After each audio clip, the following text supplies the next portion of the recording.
Good afternoon and welcome to Almost Home Ranch. Wanted to just give you an update on where we're at with the site here. It's just the Friday before Memorial Day, and we're still, as you can see, just clearing some snow over here and from the winter. So it's still melting, and our pad site is still not able to start yet, because we've got some rock to bring in here and some leveling. We got some more trees to take down. So we have a little bit of work to do there. Wanted to show you, I put in these elaborate drainage systems so that we could drain some of the water off. We've had, I would say, I just checked the rain gauge, and we had 3.5 inches since the last time that I dumped it. 3.5 inches. 2.5 inches just here this week. So that's a lot of rain and a lot of water. And if you can hear, if I become really quiet, that you can hear the creek running down below there. So that's a cool thing to actually hear. So let's see what else is going on here. Let's see, let me just give you a little tour of the site. This is the old house site that we were going to dig. Actually, we did dig for the site and decided not to build such a big house. Instead, we decided to build a pole building that is half house, half shop. And that is what is going right here on this flat part right here. So we are in the last stages here. We're working with our contractor. Hopefully we can get started here in June sometime. But we got some rock and some leveling to do before we do that. And we've got to order some posts. And then we can start putting the building up. This building is a 40 by 80 with half shop, half house, and then there is a 10-foot side shed on the front end, this side right here. So that's going to be exciting. Let me just show you a couple of other things that we've done here at the site. Let's see, let me walk over here. It's a little bit muddy, but it's not too bad. I thought it would be worse. I think the rain and the water is starting to pack the soil down, which is a good thing. You can see that our well is here, which we put in last year, and there's other segments that talk about that. This is a beautiful well. It's a 300-foot well, actually a little bit beyond that, about 340.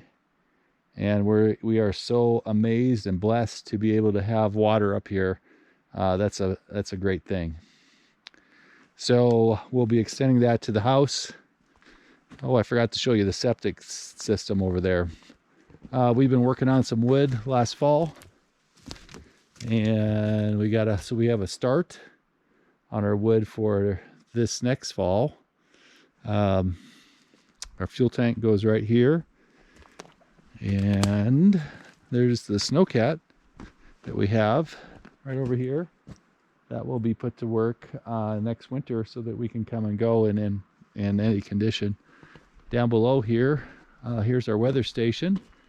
The beautiful thing about this site is that this site is very well protected. As you can see,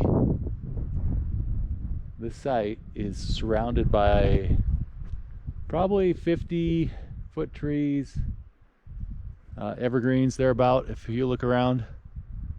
And we're protected like in a one big U shape. So unless the wind comes from the east, from that direction, we are very well protected, which is an amazing thing.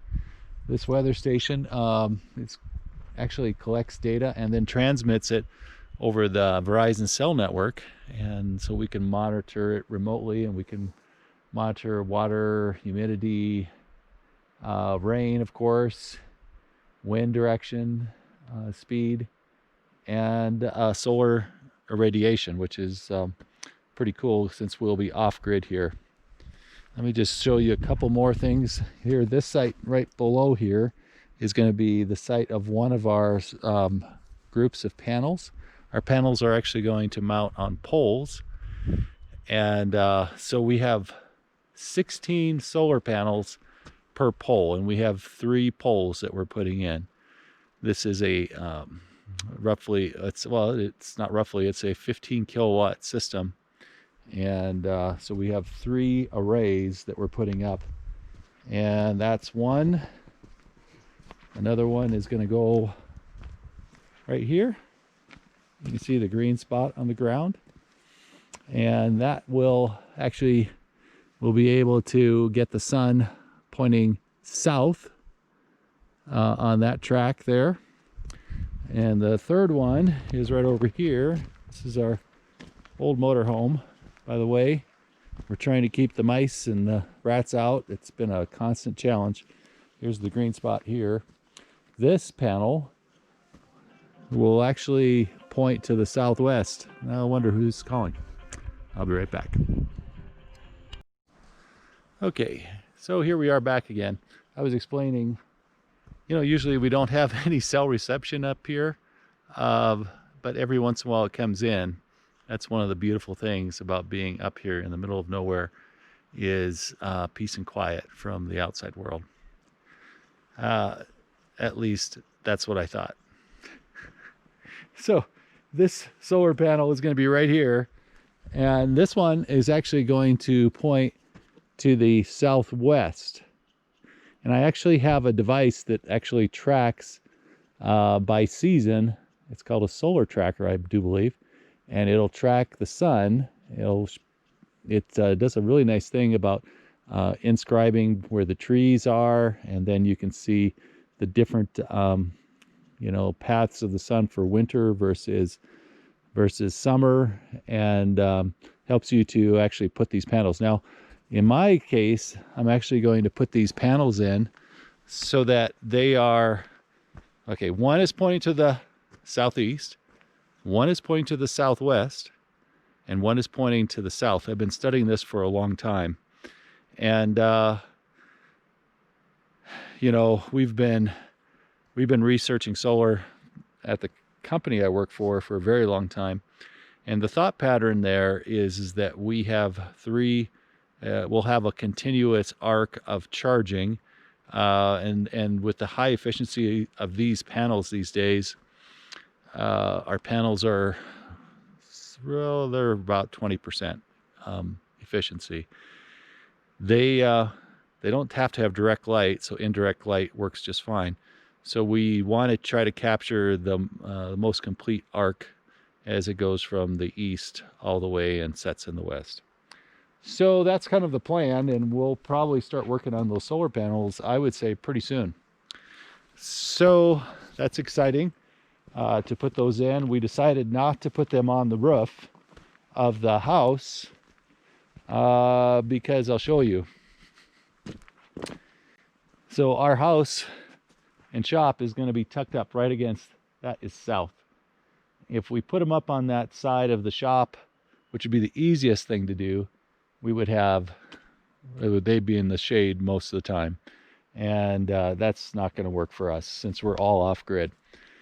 So this system, I think, is going to work really wonderfully. It's sized just about right. We have we have 39 kilowatt hours of battery capacity, lithium iron phosphate, from a company, from a company called Fortress Power. And so there'll be a lot more about how we do that. As you can see, we have our porta potty up here, as well as our 20-foot shipping container. That's really nice to put tools in, and some motorcycles, things like that, so that we don't have to haul them back and forth. And it's nice to feel that they're very secure and locked up. That thing is very tight. So looks like somebody's trying to call me. All right, well, that's about our update about where we're at. and I will check in with you a little bit later. Take care.